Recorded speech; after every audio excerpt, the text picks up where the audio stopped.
So I was brainstorming Bowser techniques I could make a video about, and that's when I realized I have not made a video about Shellshock. This super useful, almost essential Bowser tech has not gotten a video about it on my channel. I've mentioned it in other videos, but in this video it finally gets the detailed explanation it deserves. So let's get started.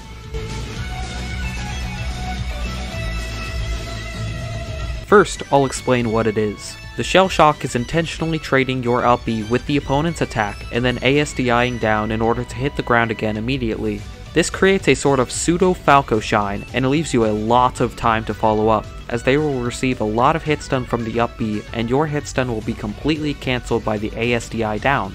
This is incredibly useful for Bowser as it provides so much more reward than up B out of shield, dash back grab, or even forward smash if your opponent is at a low percent.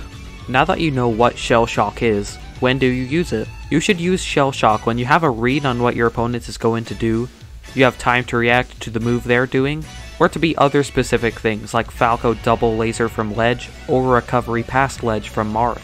You can be very creative with how you use Shellshock. Shellshock does have some limitations because if you're at too high of a percent you may not be able to ASDI down, or if your opponent's at too high of a percent you might not be able to follow up. Here are some examples.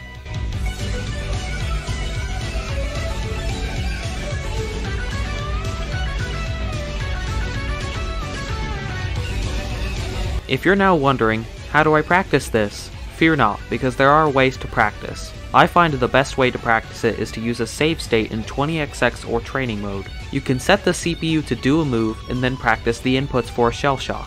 Make sure to try it with multiple moves, because if you always practice it with one move, like Fox's down air for example, you may struggle to use Shellshock against other moves because you just don't have the practice against them.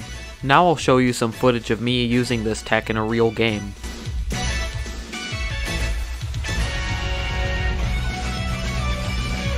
So now that you've learned how useful and awesome this tech is, get out there and practice it. You can do great things with this tech.